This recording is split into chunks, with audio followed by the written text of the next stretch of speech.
What I do is inconsequential. Why I do what I do is I get to shorten people's journeys every day. What I love about our hospitality industry is that it's our mission to make people feel cared for while on their journeys. Together, we'll explore what hospitality means in the built environment, in business, and in our daily lives. I'm Dan Ryan, and this is Defining Hospitality. Today's guest started his career in hospitality working at a small property on the California coast before building what became the #1 hotel marketing blog in the world, and then helping build technology companies that served tens of thousands of hotels worldwide with guest experience, revenue management, and investment. Today, he's combining these experiences to publish Hospitality Daily, which is dedicated to helping hoteliers provide better guest experiences and run thriving hospitality businesses. Ladies and gentlemen, Josiah Mackenzie. Welcome, Josiah. Thanks, Dan. Appreciate you having me on. Oh, thanks for having you on. It's really interesting since doing this podcast, which it's really about, I think it's been about 9 months now. I would always go to all of these events and conferences and just kind of gatherings of people that are like-minded in our industry. And so to bring it into context of you, I met you at the Skift Global Forum in New York City, I don't know, a month ago, 2 months ago. And what's interesting is I may have been to this before in the past, but looking at it differently through the lens of an interviewer to other people who are like really, I connect with people who are passionate and interested about our industry, but in different ways than I might have in my former life where I didn't have this filter on.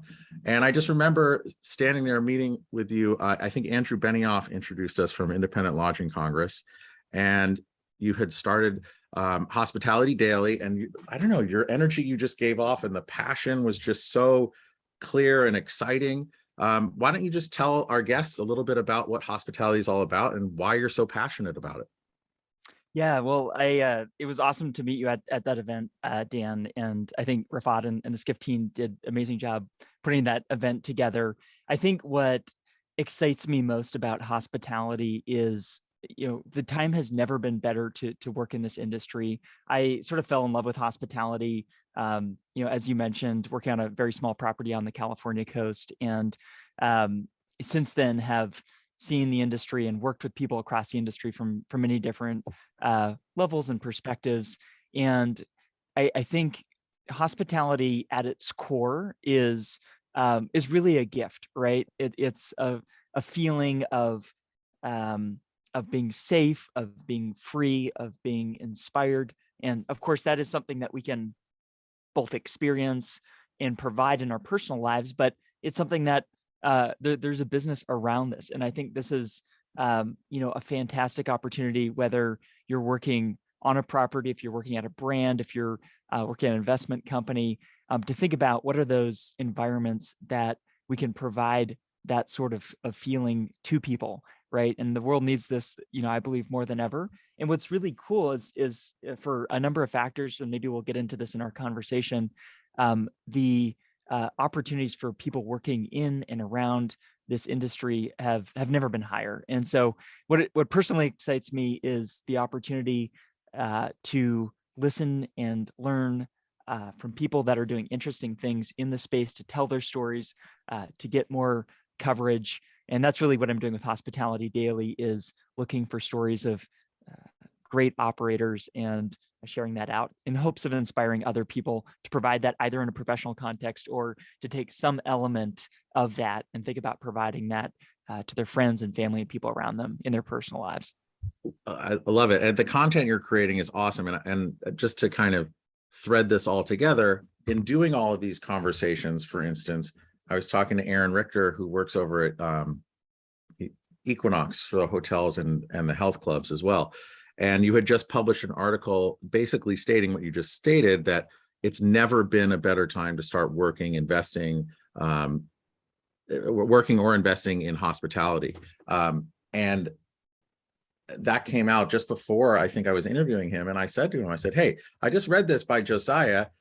Tell me why you agree or disagree with this. And it was a great point of departure, because I also feel like it is the best time ever in our industry to embark on a career, because it's been so gutted by so many great people, that this career trajectory path is so steep right now that if you're there and you're passionate and working, like, your career can really take off, and you could be a general manager, a hotel owner, you name it, in short order. I think in a faster, it's a faster progression than I think ever in the past.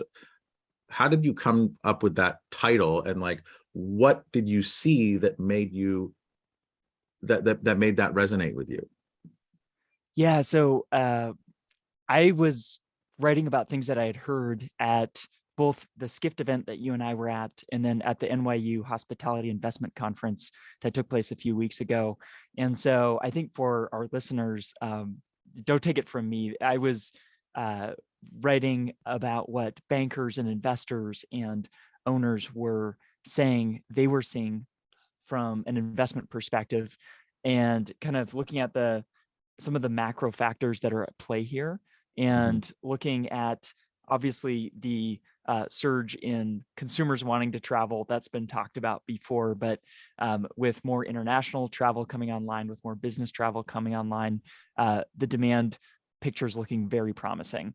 So I feel from the moment that we're at right now, there's never been a better time to work in hospitality. I think outside of some of those demand factors, to riff on what you were saying a little bit, from a kind of personal career level, what people may overlook as they're thinking about, where do I work? What industry would be a best fit for my skill set?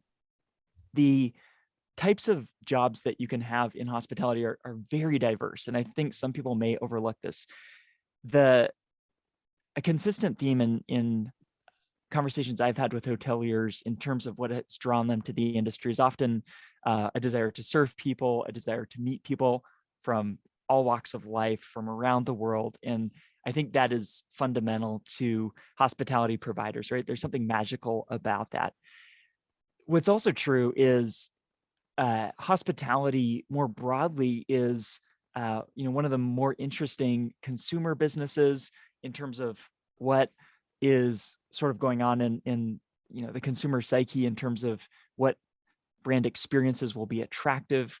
It is a incredibly fascinating real estate play. I spent the last 2 years of my career working with many private equity real estate investors, and the opportunities on that side of the industry are pretty phenomenal.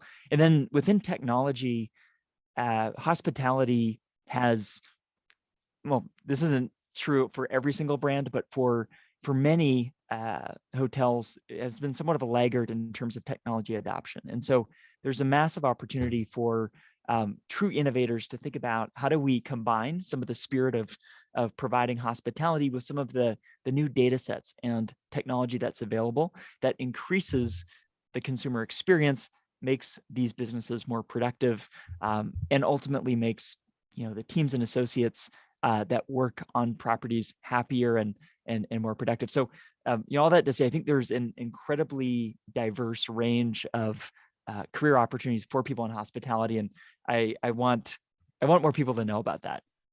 Yeah, and the other thing that I love so much about this, and the feedback that I'm getting from talking to all these incredible guests, and I'm just humbled by all the people that, like you, who want to speak with me and get the stories out there about our industry.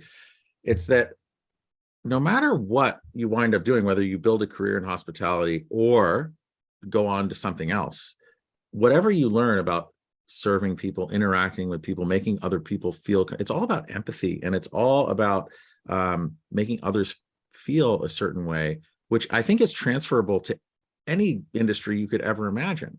And so to me, it's just, no matter what, whether you're looking for a second career, or you're just getting off, I think it's just a really great way to just learn interpersonal skills, which serves everyone and just makes the world a better place, I believe, as well. Totally. And I've both been the recipient of and tried to live that out in my personal life to some extent. I think, when I after college, I was living in San Francisco, and my aunt and uncle were in the peninsula about an hour south, and they would have me down on the weekends and just create this safe, relaxing space for me to kind of unwind on the weekend, and would cook amazing meals. And, so that sort of feeling of receiving that has inspired some of the feeling that I've tried to provide in my professional life as well. But I think what's really fascinating is obviously the hospitality industry is so diverse. And so some of your listeners may have short-term rentals that they're managing, right? And so there's almost like that personal hosting experience you're providing in that context. And obviously it could also work in a more scaled environment like a hotel. And so there's definitely that relationship between the personal and the professional there.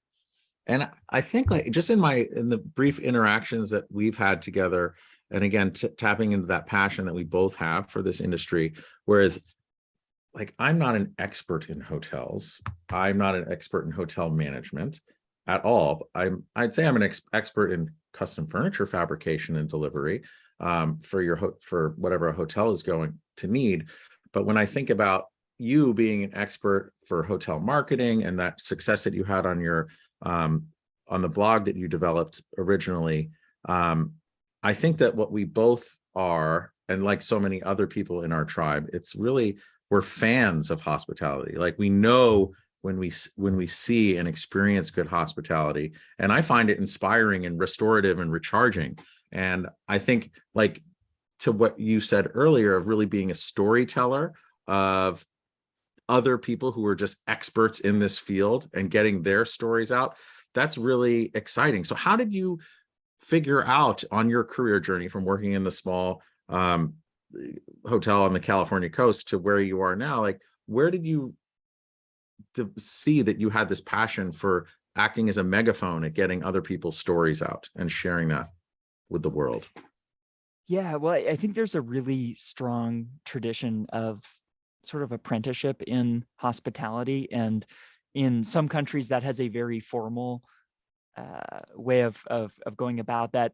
Others, it's much more informal, and a lot of people I've spoken with, people have all different kind of backgrounds, all different types of education and getting into the industry, but a consistent thread is learning from others. And so that happened to me on that small property that I worked with. The general manager was incredible at both showing some of the processes of what it takes to welcome guests. It was a really small property, and so I was often the only person there and would do everything from welcome the guest to make them a cappuccino to clean the rooms. And so there's processes that streamline that, but there's a lot of intangibles as well. And so hospitality is something you really have to learn through observation. I experienced that myself, on property, but also, this was 2007, 2008, and there obviously was kind of the rise of social media platforms and Facebook and Twitter. And so I was starting to experiment with that a little bit, and the opportunity to follow people that had experience in hospitality was starting to become apparent to me. And so I think what started it was wanting to, I guess, a natural curiosity of looking for interesting ways that people were welcoming their guests, providing great service, and then tell those stories through Twitter and places like that. And I think that's something that continues to this day. I think I get a rush of happiness every time I talk with someone who is clearly deeply passionate about this as not only a profession, but as a lifestyle. And I think it's been incredible hearing some of the conversations that you've had with your guests. There's people like Adele Gutman, who I used to know working in New York, who used to oversee a collection of hotels there, and since then has focused her career on storytelling as well. I just feel the sort of media environment that we're in now allows some of those best practices to be shared in a way that was not possible before, and it's pretty exciting to see. True. It's like everyone can become their own publisher, right? Everyone becomes their own studio. It's really awesome. And then what I also love about it, it's kind of like we're able to capture these stories. And for anyone that wants to come up or is already in our industry, it kind of helps fill in the blanks and gives a more well-rounded picture of like how other people got their start, who inspired them, what were their pitfalls? Well, how did they learn? So it's really like, how can we shorten each other's journeys by sharing all these stories? You mentioned before, obviously hospitality on the hotel side of things, or even short-term rentals, it's a real estate play, right, at its core, right? But what's also interesting is, in being a real estate play, I find that hotels and even short-term rentals, they're also a platform for so many different channels of business. It's like the ultimate entrepreneurial revenue generating machine if done well, especially in these kind of more drive-to locations where you might have a resort with a lot of land. How do you activate all of these other areas? How do you maximize revenue? How do you hire the right people? And it's like, each one is like a little laboratory for kind of activating the space and inspiring others. How are you seeing some really good activations of different channels of business within hotels right now? And how do you keep track of it all? Or how are others keeping track of it all? It's complex, right? I think large hotels and resorts are almost like a small city. I had an opportunity to talk with the president of operations for the Grand Hotel in Michigan. It's Northern Michigan. I spent high school in the Upper Peninsula of Michigan, and so in the summer that place just comes alive. It's warm, it's gorgeous, beautiful. Everyone's coming in there, and the Grand Hotel is just this iconic property on Mackinac Island. And talking with David, who runs operations there, he was speaking to this a little bit, and I think the property has something like 18 restaurants, and the different activity centers and pools and all these gift shops. And so from an operational perspective, you're right, it's extremely complex. And I think one of the, that's an interesting place to start your career if you're wanting to learn operations, just the complexity of keeping track of each of those locations. I think what a place like that has a lot of food and beverage outlets is also really good at is increasing sort of the surface area of enhancing the guest experience, right? And I was talking with the head of food and beverage at Remington Hotels the other day, and he was speaking to this a little bit, where if you think about designing a great guest experience, a lot of people think about, okay, what's that arrival and check-in process? And it does matter, right? First impressions make a big difference, but the reality is probably there's a lot more touch points that you'll have with your guests in the F&B experience, right? So maybe I'm stopping by the coffee shop each morning, maybe I'm having lunch and dinner at your restaurants, and each of those moments create an opportunity to surprise and delight your guest, and have them come back, and it also make quite a bit of money in doing that. So it's you're right, there's a lot of complexity there, but I think looking at it from an operator's perspective is each of these moments give us this chance to surprise and delight our guests. And I agree on the surprise and delight, and just from my own life experience too, there's been where all those moments are for potential of surprise and delight, there's also so many missed opportunities. And it's not like it's really hard, it's eye contact, it's just pausing and listening. But when you like going to like the Mackinac Island Grand Hotel that you were talking about, I've read about it, I've never been there, but I can imagine with that many F&B experiences and that many just activities to do all around the property, you need some sort of revenue management system to kind of tie it all together, get everything. There's a lot of like technological solutions. How are you finding, and maybe not specifically that one, but on these larger scale resort properties, how are they balancing all of that tech and tying everything together, but then also cherishing those moments to delight and serve others? Like, to me, like technology is like it's a solution that ties it all together, but it's really so much about the people too. How are they finding balance between the two? Yeah, it's tricky, right? Because technology isn't just this cure-all solution that if you buy a piece of software or implement some technology, everything's magically going to be better for your associates and for your guests. I think technology is a failure when it detracts from things that are going to improve that guest experience or reduce the employee experience, or and that typically results in the business becoming less profitable.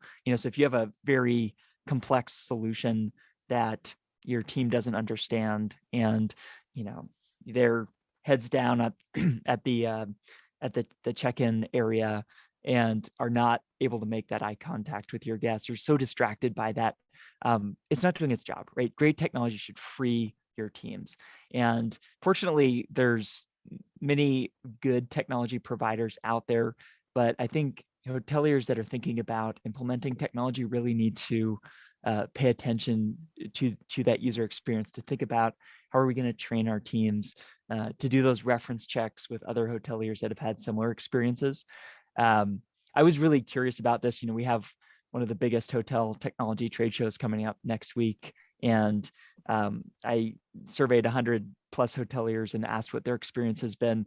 And by and large, vast majority of hoteliers said that technology was improving the guest experience. They felt that their teams were happier from having that technology in place. And they also felt their businesses were more profitable.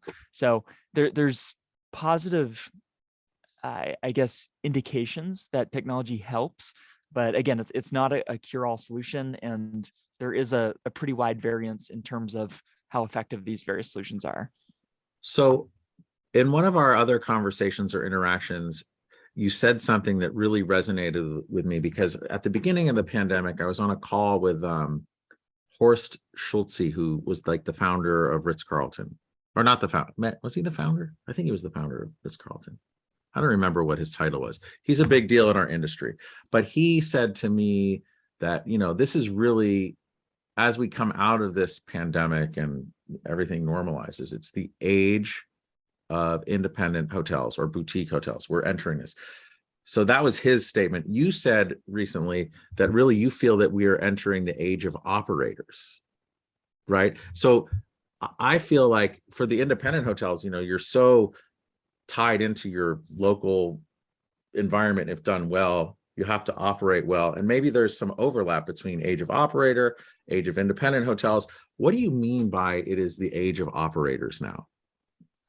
Yeah, well, I'm fascinated by boutique, lifestyle, independent hotels. The opportunity for creativity within these properties is often extraordinary. And what's unique about this moment in time is it feels that the financial payoff of operating these hotels is higher than it's ever been, right? So you've had people, everyone from Accor CEO to Virgin Hotels to others that have talked about these type of properties outperforming the rest of their portfolios, right? And so we've been talking about experience in hospitality for a long time. It's awesome to see, this is starting to pay off. I think as I think about the sort of this being an era of operations, I guess I kind of think back to the origins of boutique hospitality, right? Everyone from Bill Kimpton to Chip Connolly to Ian Schrager, who had very different approaches in terms of how they thought about this, but it was a marked departure from what hotels were before that.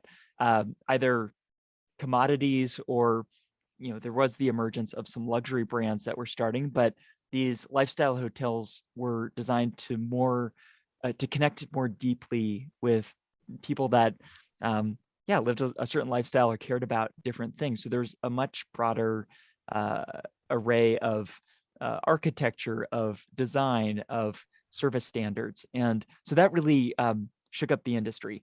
I think what happened then is there started to be this wave of private equity investment into hospitality, right? And so in talking to people on both sides of that equation, I think the good news is there was more money involved to do things at a scale that wasn't possible previously.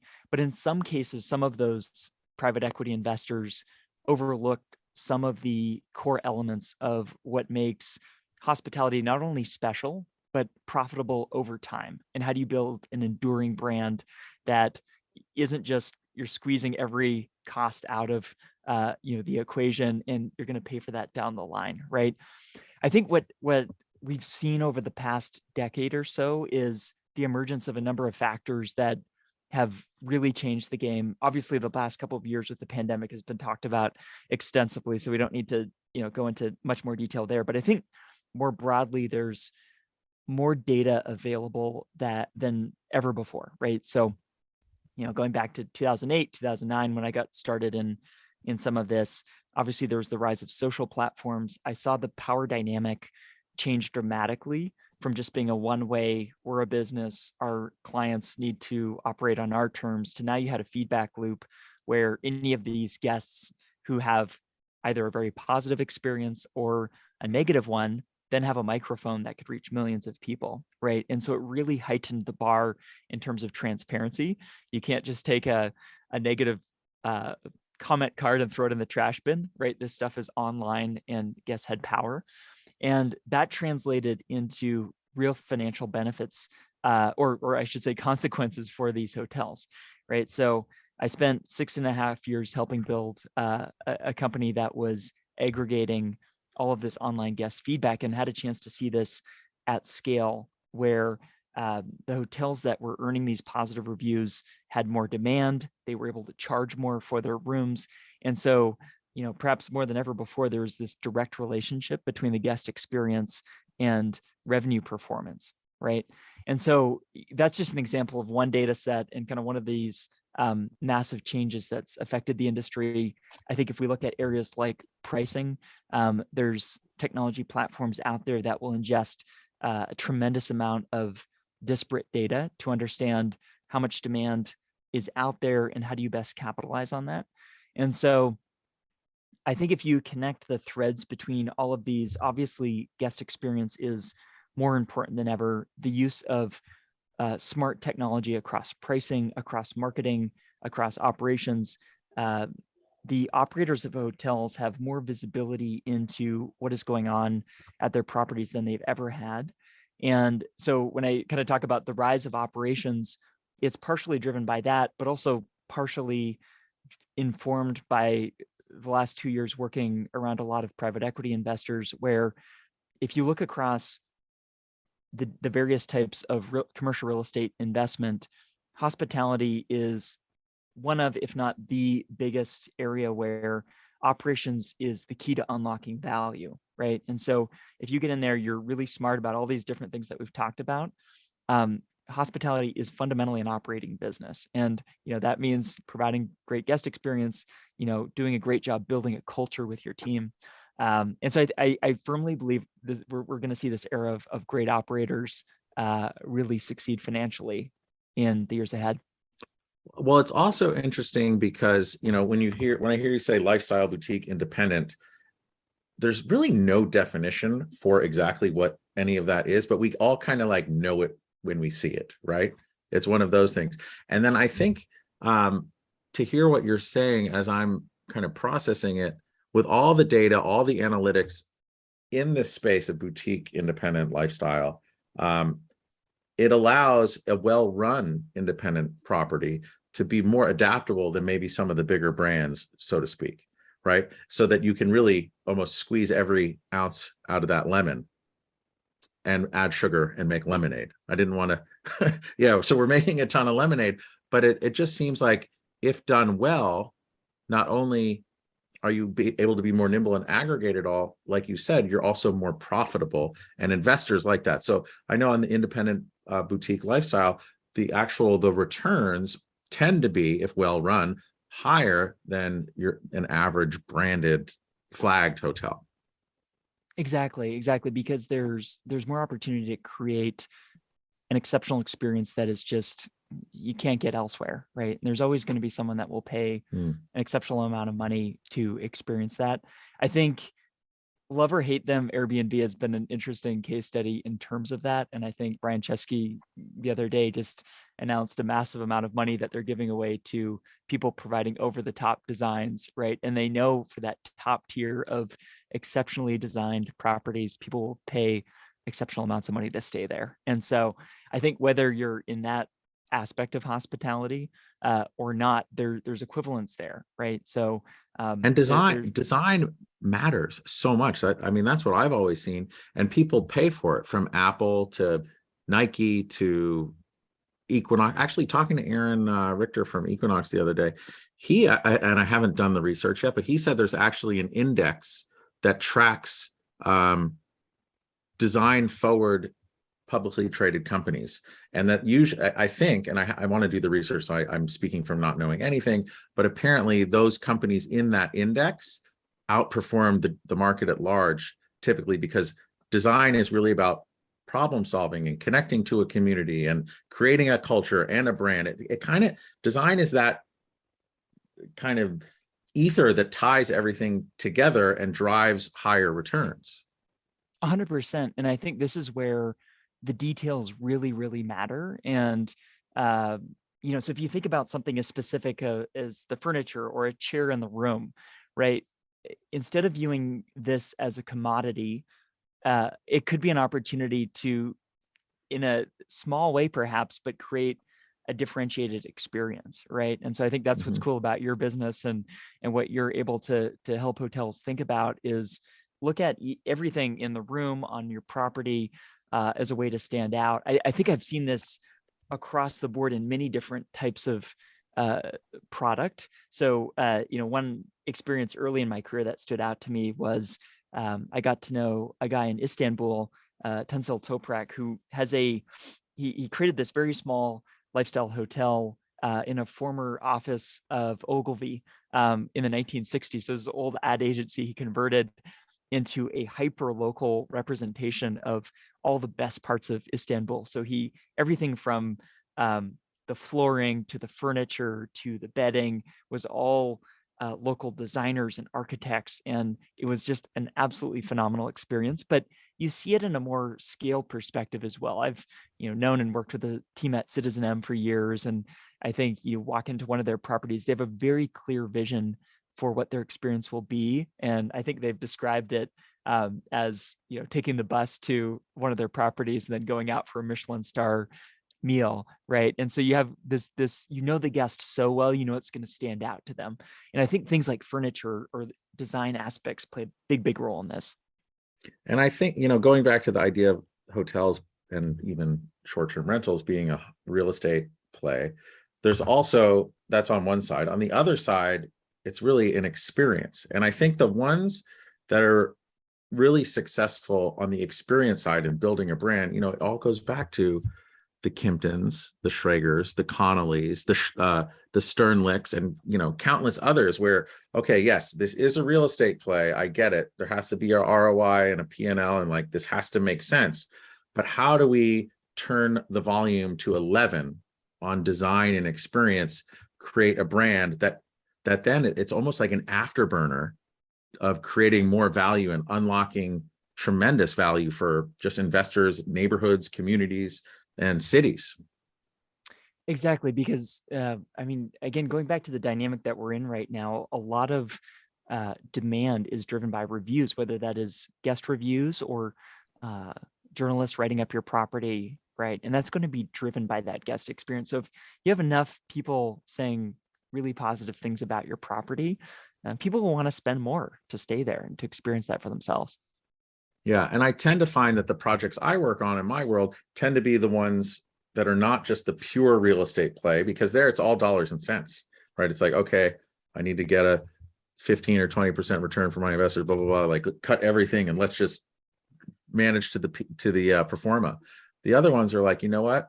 It's kind of like that field of dreams mentality where it's like, okay, I have a vision. I know this is going to go. I'm just going to build a baseball diamond in the middle of a cornfield. And if we build it, they will come. But it's vision and courage. Where are you seeing that vision and courage throughout our industry now? Like, there's so much of it, but are any rising to the top in your mind as far as what you're seeing from your perspective? Yeah, it's a really good point. I think the unfortunate thing is I've also seen a lot of hoteliers, especially on the small independent end of the scale, go out of business, or the concept doesn't work, because I think you do have to marry that exceptional experience with a pragmatism of, is this business viable over the long term? And assuming you want to make money, which that isn't always the case, but I think that is a component of this. But to your question of where does the vision and courage come from, I think great creatives borrow liberally from other innovative people. And so I know Chip Connolly has talked about this extensively as he was thinking about building his hotels and referencing a magazine, for example, right? And so that Yeah. for his team was It was like a magazine in 3 words, I think, that they would, yeah, and then they would build everything off of that. That was super fun. yeah. And it's so in with the people I've spoken with, it's everything from that to the land, the physical location of where they are, to a neighborhood, to a way of living, to a brand that is outside of hospitality. I was talking with the founder of a boutique brand in Europe, and he was inspired by Sweetgreen, the salad chain in New York, where it was a healthy lifestyle. And that spoke to a set of people that probably would take those values and want that in their hospitality experience. So the good news is I think inspiration can come from anywhere. But it requires understanding your customer really, really well. Because if you don't, that's I think where the business sometimes falters. I love that you bring up Sweetgreen because my wife loves it. I hate it. And I don't, it's not that I don't hate the food. The food is incredible. What I don't like is there's a line around the corner always of people just waiting there to buy like a $25 salad. But if you think about the lifestyle component of that and knowing who their psychographic or demographic is, and then the design and the music and everything that they do, it's really amazing. I just get bitter paying over $20 a salad. However, the people who are there are raving fans. And I think going back to that idea of finding the balance between vision and passion and an operating business, like they've created a brand and a following. Exactly. And now, so on that front, on the creating that brand and following of these like raving fans, if you will, who in the out in our hospitality world are you seeing that, like, as a fan of hospitality, like who do you think is doing it well right now, generally speaking? You don't, and if you leave other people's out, no one one will feel bad. But I just want to hear from you as from your perspective, like who's doing it really well right now. Yeah. So, I mean, just to your point on Sweetgreen, I'm with you. Spending $25 on a salad seems exorbitant, but it's really interesting from a business perspective, right? So a couple of weeks ago, I was in New York, and it was like 2 PM. I spent probably 40 minutes waiting in line, snaking around this thing at 2 o'clock in the afternoon to spend $20+ on a salad, right? But from a Yeah. business, like from a founder's perspective, maybe that's what we should be looking for, right? Where does this not make sense? People are so obsessed with this product, they're inconveniencing themselves, they're spending a crazy amount of money, and you almost need those raving fans and thinking about what that implication is. I think to your point of who I've seen do it well recently, I've been a big fan of Citizen M for a while. I mentioned them. I think a brand I've enjoyed a lot recently is Hoxton Hotels, part of the Ennismore Group, and stayed at their London property recently, and enjoy their Paris and Brooklyn properties. And I think that's a good example of building a brand that provides experience well in everything from the interior design to the furniture to just the vibe you feel in their restaurant, to the service I experienced there was great. And so obviously that is now part of Accor Hotels, and I think they've done a pretty good job preserving some of that spirit, even though it's part of a much larger organization now. It's interesting. I just met Sharon and Claire from Ennismore. They were at the Hospitality Design Awards in New York a couple of weeks ago, and he won, I don't know what award it was. It was like one of the big, like, best hotelier award or hotelier of the year award. And I talked to him after. Really nice guy. Like you said, Accor paid a huge chunk of money for them. And I think I just read, like, yesterday or the day before, that some other group just invested alongside Accor in that. Like, so and it was 9 digits, I think. It was a lot of money that went in there. And so again, and that makes me think of Kimpton IHG getting bought by Kimpton. That was kind of the first one of that, like, hey, this is really cool. It was like $500 million or something they paid for that. And there's value in it. And what's also interesting, I don't know how Ennismore is dealing with being part of a larger conglomerate right now, but what I've seen on the Kimpton side, IHG is like, dude, we don't want to fuck this up. Like, it's something really cool. and like, let's let it go. Maybe they'll do some like operational stuff that the guest or other people won't notice, but it will make efficiencies in the business. But Kimpton is on like a crazy, awesome growth path internationally. And they haven't had that strong arm money, like try and kind of squeeze the life out of them, if you will. So I assume Ennismore is on the same path, and that's really cool. Hoxton is really awesome. Yeah, it's an incredible experience. And I think they're doing a good job of thinking about how do we speak to some of the bigger trends that may be happening now of people combining a work trip with some days just to see the city. And in the London property I stayed at had a whole second story that was a big co-working area, and you could bring your laptop and work there. And I feel like that's going to be an enduring trend. I think regardless of how we're working from home or working from an office, that some of that still has yet to be seen. But even when I'm traveling for work, there's often some downtime where I might be more comfortable in an environment like that, just if I need to do some writing or something like that. And so it's cool to see them, I think, not only benefit from that, but monetize it. And I think hoteliers are getting better at the monetization component. There's a Dutch brand that I spoke with recently called Zoku, and they have this interesting hybrid. Cool. They have an interesting hybrid sort of work-live concept. And in talking with their head of operations, he was talking about using technology to get very, very granular around what spaces were making money for them. And so they even converted their ping pong table to a desk at one point and were able to make more money by that. But, again, first you need to digitize some element of that, because you need data to see, where are people, what will they pay for? So I think we're seeing some really interesting innovations as you combine that sort of creative thinking with more data to see what are people willing to pay for as well. And it is really difficult to measure out ROI on design initiatives as well, right? Because it's almost like marketing, right? Marketing works, but like, how do you really dial everything back to an ROI? And some companies, because they have such amazing amounts of data, are able to do it. I was speaking to one person who worked at the innovation lab at McDonald's, and they would experiment building all these McDonald's storefronts or stores or restaurants, and they would mess with, hey, let's change just the tabletop from a stone to a laminate, and somehow they would be able to figure out that whether or not there would be an ROI or increase or decrease from doing that. I still don't know how they did it, but they must have so much data that they can just pick and pull and line it all up and see, oh, there's a change here by just making this one change. Yeah. Zoku, yeah, they're pretty cool. I'm wondering, like, how much of a return would actually happen by getting rid of a ping pong table to put in a desk? But they must have so much data to be able to measure that.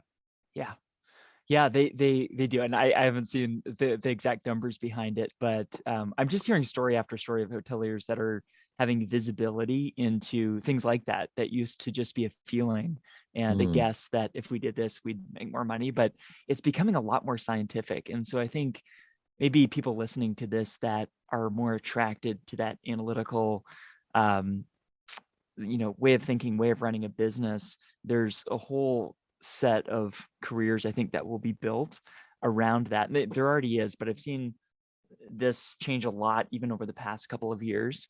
And so if hospitality is not just about welcoming people to your hotel, there's a lot of behind the scenes stuff that I think we're starting to see. Another thing I'm really fascinated in, and perhaps you could give some insight, and I think you alluded to it earlier in the conversation, but when you think about, I think you said there's so much disparate information for an independent lifestyle boutique hotel that's in XYZ city, it doesn't matter.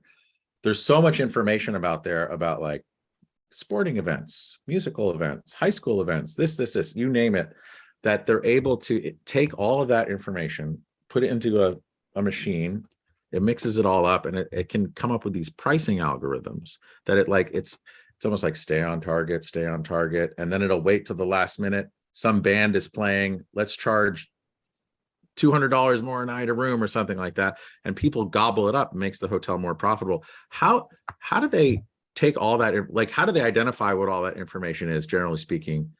What do they put it into, and what comes out the other end? Like, I have no idea how any of that works. Yeah, it's complicated stuff. So the company I used to work for, their CTO was the former CTO of Salesforce, and expert in just thinking about using big data. I think the companies that operate in this space have teams of really smart people that are using big data and machine learning to identify some of those trends. And what's really fascinating to me is exactly what you mentioned, of data sets that we may not think initially of as being relevant to hotel pricing, but everything from concerts coming in, events, conferences, weather. There's just so many things that could affect demand. And I think the airlines had a bit of a head start over hotels in terms of building this out, but hotels are catching up quickly. And I think some of the providers in this space do a really good job of leveraging these data sets. And you can see before and after a hotel moves from just more standard pricing into a data-driven pricing approach. And the financial returns are night and day. And I think that's why investors are it's one of the reasons investors are so bullish on hotels right now. And I think we heard this at the NYU investment conferences. Hospitality is where you want to be during a recession, because you have that pricing power, right? And you're able to adjust prices based on demand and capture money that is much more difficult to do in other types of real estate. And so it's becoming interesting from an owner's perspective. Yeah, and in theory, especially in this high inflationary environment we're in, you're able to reset the leases every night, right? So in a way, you can, as much as inflation is eroding your P&L, you're able to charge more for what the market will bear. And you're not kind of locked into these longer term leases. And then, so on the investment side of thing, one of the things that I'm seeing, and I'd love it if you could shed some light here, there's so much money, despite what the markets are throwing at everyone right now, and credit markets slowing down, Federal Reserve raising rates to combat inflation. There's still so much money from an equity perspective out there that's sloshing around. One of the things that I was really happy about, I think it was like in 2017, I was at an ILC conference, and there were some lenders from, I think, Deutsche Bank and another big bank that specifically lend in the hotel space. They were saying in 2017 or 18 that the days of needing a flag are over, right? You don't need to check that box. You can be an independent lifestyle hotel, and we'll get you a mortgage. We'll lend you the money as long as you can get the equity involved in it. It all pencils out. What are you seeing now from a lending perspective out there? Because I'm hearing that banks really are not in the mood to lend for hotel acquisition and development right now. Or is it one of those things where you call 100 banks and maybe the 101st will say, oh yeah, we got you? What are you seeing and hearing out there from a lending perspective? There's probably others that could speak a little more specifically to the lending perspective. I think broadly, as a fan of hospitality, not an expert, as a fan. Yeah, as a fan.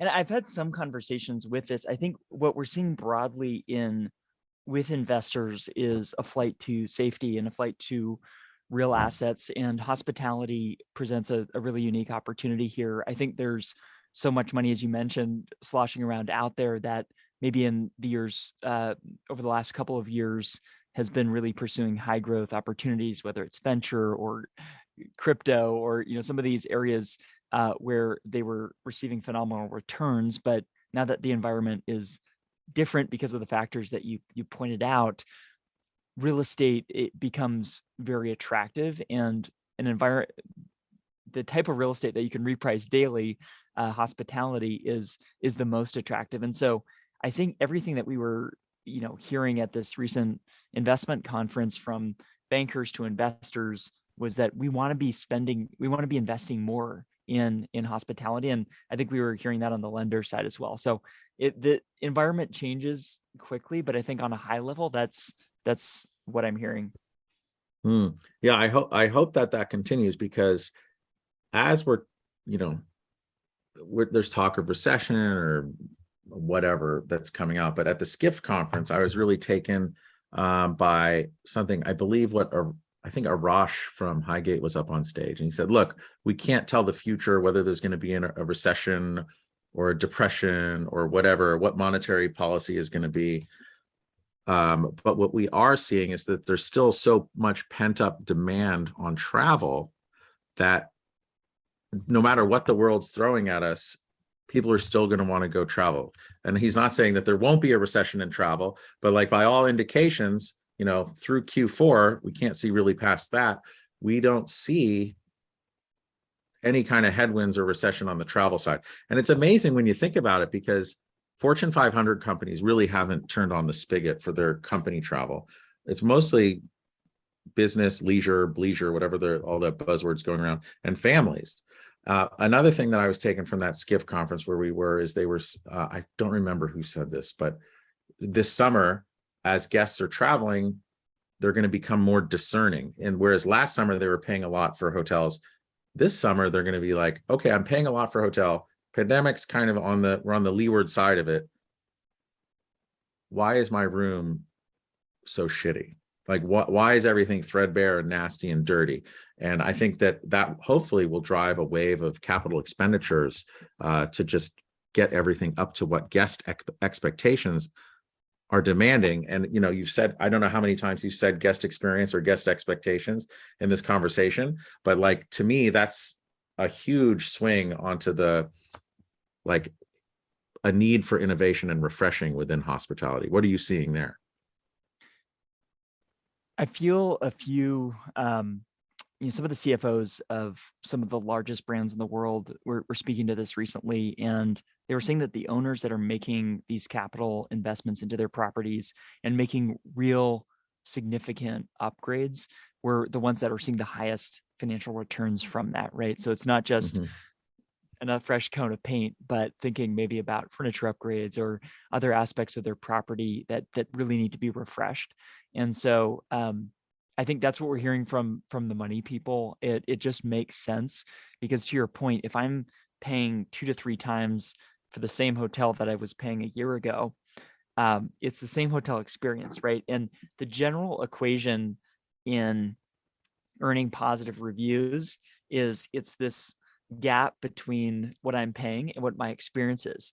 And so the bigger that gap is, my expectations are going to be a lot higher if I'm paying 3 times the price coming to a property. And if it turns out my service experience is actually lower, that might lower my likelihood to leave a positive review. But on the other hand, I think this is what the point you're making. If you have made improvements into the property itself, right, that plays a really big role in my experience of being there. And so I might kind of let some things slide on the service element if the room is gorgeous and the furniture is amazing, you know. Now, you're in San Francisco right now, correct? And you live there? Yes. Have you seen any? I've only seen a couple of hotel ownership groups kind of move some chips in to redevelop San Francisco, but by all indication, they're saying, like, the prime movers, the first movers back into post COVID San Francisco, they're like, I think by, you know, next May, June, things are going to be back up, because San Francisco is a jewel of a city globally. People always want to go there and see what's happening. What are you seeing? What are your ears telling you in San Francisco? You're right. I mean, it's a total jewel of a city. I grew up there, and I just love it. It is. I think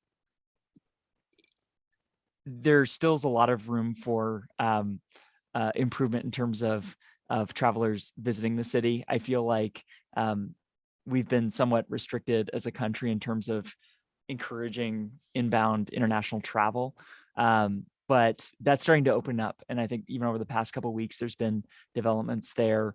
And I think people that visit the city love it. It is an absolutely stunning place. And there's some phenomenal hotels. I think everything from properties like a little closer to the Golden Gate Bridge, like the Lodge at the Presidio, to Mm. there's a one hotel recently opened. I haven't visited that property, but want to soon. And you have a fantastic collection of hotels. But I think San Francisco will do really well. I think it's maybe a little bit of a kind of sleeper destination right now, but I think the next years ahead are going to be really good for the city. Like, and again, I'm not following all the tech stuff, but for Apple, are they doing their Worldwide Developers Conference at Moscone again? Have those started in person at there, or is it still different? It's still a little bit different. I don't know specifically about that event, but I Mm. think it's been a little different, for the last couple of years. The city's starting to come alive, though. I think what we've seen across many US cities is parts of the city that cater to great lifestyles. So residential neighborhoods that have great restaurants and coffee shops have been alive and buzzing and more energy than ever before. I live in the Lower Haight neighborhood, and at any time of day, it is full of people walking the streets. It feels alive. It feels exciting. And some of the downtown business districts, I think the question is still out what that looks like. But I think the way that cities are coming back are prioritizing some of these lifestyle elements. And that's something for hoteliers and hotel investors, I think, to keep in mind. Yeah, because everyone's been saying, "Oh, drive to resort, whatever." But I feel like the next move is back into the cities. I mean, I go to New York City a couple, I don't know, 6 or 8 times a month, and it's just like nothing happened. Yeah. There's a couple empty storefronts that still haven't filled in. They haven't figured that out yet. But other than that, people are back there. As you're coming off the NYU conference and the Skift conference and all your other travel and the work and the conversations that you're having, what's keeping you up at night right now? I think what's keeping me up at night is thinking about how to best take advantage of this moment. I firmly believe this is we're at a crossroads as an industry. There's clearly a lot of pent up demand that's out there that hotels are already benefiting from. I think as we look 2, 3, 5 years out, there's questions about exactly how all of this will play out, right? It seems that times will be really good, but every business is cyclical to some extent. And so it could be a moment to take advantage of these boom times in terms of thinking about, how do I develop the right culture with my people? How do I think about design and guest experience that will endure in any sort of an economic climate? And that experience piece doesn't always take a ton of capital. I started in the industry during the Great Recession, 2007, 2008, and demand was quite low for in many parts of the world. And what I was seeing then that has remained true is just thinking about creative ways to delight guests sometimes is doesn't cost a lot of money. I was staying at a little property in the Sonoma Coast called the Sonoma Coast Villa, and not a super fancy property, but they put a lot of thought into everything from making their own little trail mix to having a little movie night outside. And they just had a little projector screen. They had a little fire pit. They had marshmallows. And they were just doing a lot of little things that didn't cost them a lot, but I had such a good time there. I just had fun. And I think it's moments like that really, stick in my mind. It's what I talk about with my friends. And I think it would be good for hotels to think about now, because even if demand remains extremely high in the years ahead, if you do things like that, whether it is a low cost, high impact little amenity or experience, or you're putting a lot of capital behind an experience, you'll be able to charge that much more than your competitors, right? So you'll benefit now. And then if things get hard 3, 5 years from now, you'll also have the capability to differentiate and to attract the people that are traveling. And so this is just an evergreen sort of theme for hoteliers to think about. And I think we have a really unique moment to do that. High impact, low cost guest experience. I mean, I can go through so many of those moments where it's like the trail mix, like you say, or just the handwritten note with the little bottle of wine. Like, how much does that really cost? But I remember it, and I'm grateful and I'm thankful. And I'm like, oh, that was awesome. Thank you. And even on the short-term rental side, a friend of mine, Craig, who was a guest on this, one of the first guests, he has a bunch of Airbnbs out in the Poconos. And he's like, you know what? People from the city coming out, I want to give them a welcome basket with the trail mix, the wine, the handwritten note. And I don't want them to think about it. Hey, just come and say, and they remember it. They get the repeat business, and it's those small moments that are so impactful. So as you're thinking about these high impact, low cost things, and like how exciting the future is like, if you were to kind of think about what's exciting you most about the future or these next 5 years, like what is that from your perspective as where you're sitting?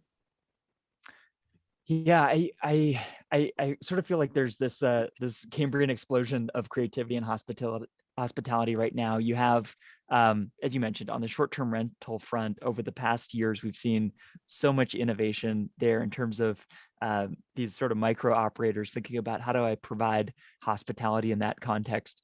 And some of those places are pretty high end, so it's not just very, very small businesses. And then on the hotel side, you have a tremendous range of quote unquote boutique or lifestyle concepts, right? Where I think in the past it was by and large, a certain class of hotel and a certain type of experience. I think we're seeing on the budget end, what lifestyle can look like there, and how do you provide a relatively affordable but great experience in that environment. And on the very high end, some really incredible innovation there. And so I'm most excited about seeing people getting inspired by others, putting their own unique spin on it, thinking about what makes us distinct in terms of our team, our own experience, maybe as founders, in terms of our location, and how do we create that unique experience that blends all of those things together. I'm very excited about that. I'm very excited about more people becoming owners in hospitality. I think we're just starting to see a few structural changes take place that have enabled this that have not existed in the past. There's traditionally been a very high bar to participating in real estate investment. Obviously, you could go buy some shares in the REIT or a hotel brand, but in terms of actually opening up access to the underlying real estate, there's a bunch of startups that are starting to experiment in this. One of them I came across recently is called Here, and it enables fractional investment in short-term rentals. I think we'll see the equivalent in hotels. But why I'm excited about that is I want to see more owners. I want to see more people have a stake in the financial outcome of businesses at large and hospitality, because I care about this business. And I think what that does is it helps people think more holistically about how do we build enduring brands here, that we're not just spending money and we're unconscious of the business impact of that, but we can build a long-term brand that is good for everyone. And so the more people that have skin in the game financially in hospitality, the better.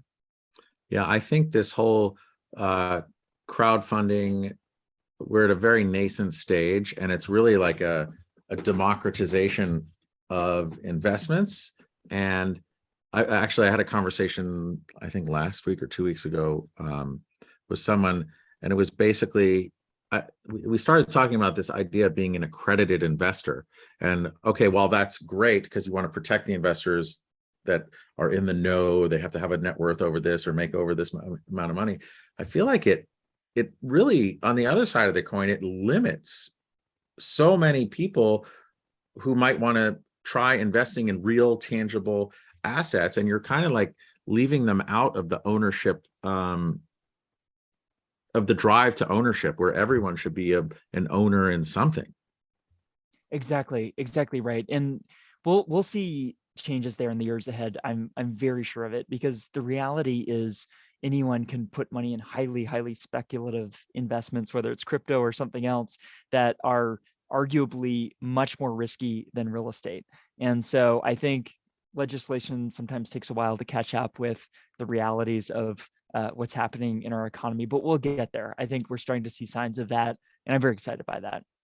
Yeah, it's those things are also much more risky, and there's also, you can argue, no intrinsic value in that they're not cash flowing, they're not doing all these other things where, on real estate, it does do that. And I don't know, I feel like structurally so many people are limited from that ownership society. And I think it's something that, we're just starting to paddle into. And I think it's a wave that's coming that's pretty exciting.